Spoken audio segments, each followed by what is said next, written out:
राष्ट्रीय एकता के प्रतीक बाबा कम्बलपोश रहमतुल्लाह अलैह।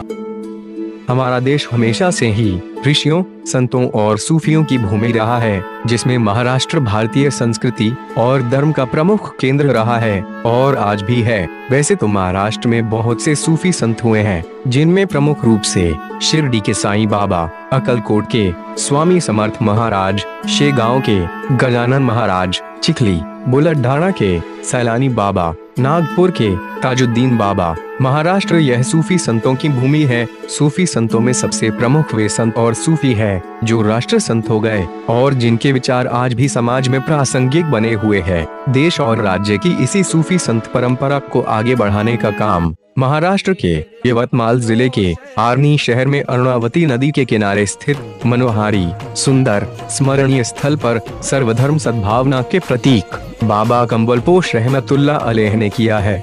बाबा कम्बलपोश रहमतुल्लाह अलैह का असली नाम सैयद अब्दुल रहमान कादरी उर्फ बाबा कम्बलपोश रहमतुल्लाह अलैह है। बाबा कम्बलपोश रहमतुल्लाह अलैह के कंधे पर हमेशा कंबल रखा हुआ होता था, जिसकी वजह से आपके मुरीदों ने आपको कम्बलपोश के नाम से मशहूर किया। बाबा कम्बलपोश रहमतुल्लाह अलैह ने रूहानी फैज हासिल करने के लिए नांदेड़ जिले के माहौर स्थित बाबा सोनापीर की खिदमत में 12 साल गुजारे एवं अपने पीरो मुर्शीद के आदेश पर आप यवतमाल जिले के आर्नी शहर में लोगों को रूहानी फैज पहुंचाने के लिए अंदाजन सन 1858 में आर्नी आ गए तथा अपने सूफियाना शैली में लोगों में समाज प्रबोधन का काम किया। आपके इसी सूफियाना शैली से प्रभावित होकर लोग आपके मुरीद हो गए। बाबा कम्बलपोश रहमतुल्लाह अलैह आर्नी के प्रसिद्ध नागरिक जमाल ताउनवर के घर पर खाना खाया करते थे, जो आज बाबा कम्बलपोश रहमतुल्लाह अलैह के बैठक स्थल के रूप में प्रसिद्ध है। बाबा कम्बलपोश रहमतुल्लाह अलैह की जबान में वो तासीर थी कि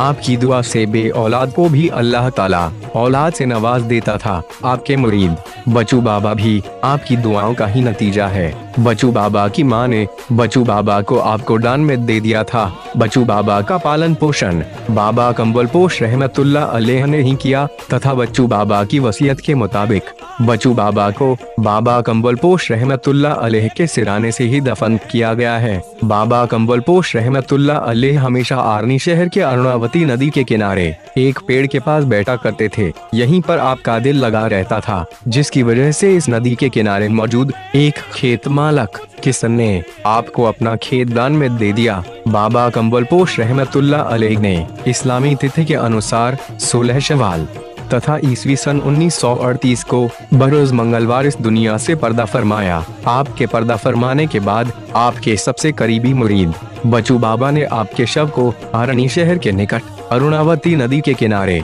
उसी खेत में रखकर वहीं पर आपका समाधि स्थल बनाया, जहां पर आज आपका मजार मौजूद है। प्रतिवर्ष 5 फरवरी से 10 फरवरी तक सभी धर्मों के लाखों भक्त मिलकर बाबा कम्बलपोश रहमतुल्लाह अलैह का उर्स मनाते हैं। यहाँ एक मान्यता मशहूर है कि बाबा कम्बलपोश रहमतुल्लाह अलैह के उर्स मुबारक के मौके पर बाबा कम्बलपोश रहमतुल्लाह अलैह की मजार पर पहली चादर आर्नी शहर का दारोगा यानी थानेदार ही चढ़ाता है। बाबा कम्बलपोश रहमतुल्लाह अलैह का पहला संदल शरीफ थानेदार करामत अली साहब के हाथों से चढ़ाया गया था। इस वर्ष सन 2019 में 5 फरवरी से 10 फरवरी तक बाबा कम्बलपोश रहमतुल्लाह अलैह का 90वां सालाना उर्स मुबारक का आयोजन किया गया है। गौरतलब है कि इस उर्स शरीफ में एक ही मंच पर कवाली होती है, तो उसी मंच पर भजन स्पर्धा का आयोजन भी आयोजक ट्रस्ट द्वारा किया जाता है। इसी तरह प्रतिदिन अलग अलग बीमारियों पर विख्यात विशेषज्ञ डॉक्टर मरीजों की जांच कर निःशुल्क उपचार करते हैं।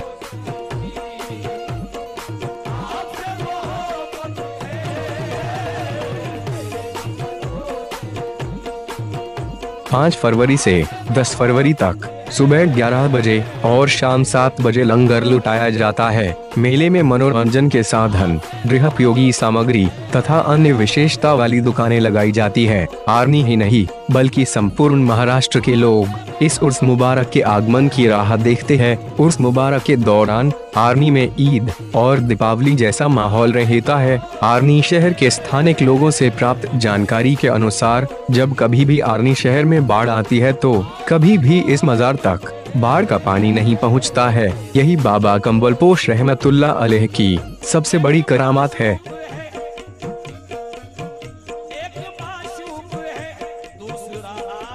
इस्लामी ग्रंथ कुरान मजीद में अल्लाह ताला ने फरमाया है कि अल्लाह ताला के वलियों को ना कोई डर होता है और ना कोई खौफ।